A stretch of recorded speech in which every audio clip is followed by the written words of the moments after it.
စပိန်ရဲ့နိုင်ငံခဲ့တဲ့ကစားအောက်မှာဒူးထောက်ခဲ့ရတဲ့အာဂျင်တီးနား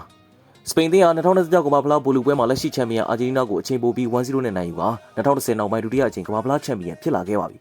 နယူးယောက်နယူးဂျာစီကွင်းမှာကစားခဲ့တဲ့ဘောလုံးပွဲမှာစပိန်ကဘောလုံးပိုင်ဆိုင်မှုဖန်တီးမှုနဲ့ဖိအားပေးကစားပုံတွေမှာအပြတ်သက်ဆိုးမှုခဲ့ပြီးအာဂျင်တီးနားကတော့ပွဲချိန်မိနစ်120ပြီးဆုံးတဲ့အထိဂိုးပေါက်တဲ့ကန်ချက်တောင်မရှိခဲ့တာပါဒီလိုအခြေအနေကြောင့်ပဲအရှုံးရလဒ်နဲ့ထိုက်တန်ခဲ့လေလို့ဆိုနိုင်ပြီး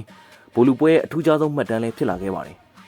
လီယိုနယ်မက်ဆီကိုစပိန်ခံစစ်ကထိန်းချုပ်နိုင်ခဲ့တယ်လို့ရိုဒရီရဲ့ကွင်းလယ်အားနဲ့ဝင်ကြွားခဲ့တဲ့စပိန်ဟာပြိုင်ဘက်ကိုအပြည့်အဝစိုးမိုးနိုင်ခဲ့တာဖြစ်ပြီးအီမီလီယာနိုမာတီနက်စ်ရဲ့လက်ဆွမ်းပြမှုတွေသာမရှိရင်အာဂျင်တီးနားကအချိန်ပိုထိအောင်မရောက်နိုင်ပါဘူး။ပွဲအလှည့်ပြောင်းကတော့မိနစ်90ကျော်မှာအန်ဆိုဖာနန်ဒက်စ်ရဲ့မလိုအပ်တဲ့ဖျက်ထုတ်မှုကြောင့်ဒုတိယအဝါကက်ကနေအနီးကပ်ပြသခံခဲ့ရခြင်းပါပဲ။အဲဒီနောက်ပိုင်းလူတယောက်ရောက်သွားတဲ့အာဂျင်တီးနားကပုံမဖိအားများလာခဲ့ပြီးအချိန်ပိုဒုတိယပိုင်းမှာတော့ဖာရန်တော်ရက်စ်က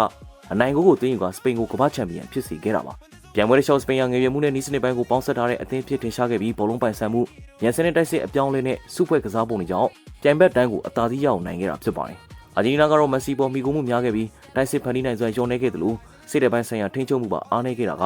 ချန်ပီယံပွဲကိုလက်လွတ်စေခဲ့ရတာပါပဲ။တူးချင်းစုတစိတ်တွေမှာလည်းစပိန်ရဲ့ကွင်းလယ်ဗိုလ်ချုပ်ရိုဒီကပြိုင်ပွဲအကောင်းဆုံးကစားသမားအဖြစ်ရွှေဘောလုံးဆုကိုရရှိခဲ့ပြီးပြိုင်ပွဲလူငယ်အကောင်းဆုံးကစားသမားဆုကိုလည်းစပိန်ခံစစ်ကကူပါစီကပဲစုခူးနိုင်ခဲ့တာပါ။ဒါအပြင်ဂိုရန်ကလပ်ရွှေလဲဆုကိုလည်းစပိန်ကိုသမားဦးနိုင်ဆိုင်မွန်ကပဲရရှိခဲ့ပြီးချန်ပီယံဆုကိုပိုင်ဆိုင်ခဲ့ုံသာမကတူးချင်းစုတစိတ်တွေကိုလည်းတိန်းကျုံပိုင်ဆိုင်သွားခဲ့တာဖြစ်ပါတယ်။2010ခုနှစ်နောက်ပိုင်းကမ္ဘာဖလားကိုဒုတိယအကြိမ်စုခူးခဲ့တဲ့စပိန်ဟာခေတ်သစ်ဘောလုံးကမ္ဘာရဲ့အင်အားအကြီးဆုံးအသင်းတစ်သင်းဖြစ်ကြောင်းထပ်မံသက်သေပြခဲ့ပေမဲ့မက်ဆီရဲ့နောက်ဆုံးကမ္ဘာဖလားခီးစဉ်ကတော့ချန်ပီယံပွဲမကကွယ်နိုင်ပဲအဆုံးသတ်ခဲ့ရတယ်လို့အာဂျင်တီးနားရဲ့ဘောလုံးပွဲဖြတ်တန်းပုံကလည်းကမ္ဘာဖလားသမိုင်းမှာဂိုးပေါက်တက်မဲ့မှုတော့မရှိခဲ့ပဲရုပ်အပေါက်ဆုံးအနေထားနဲ့အပြီးသက်ခဲ့ရတာပါပဲ။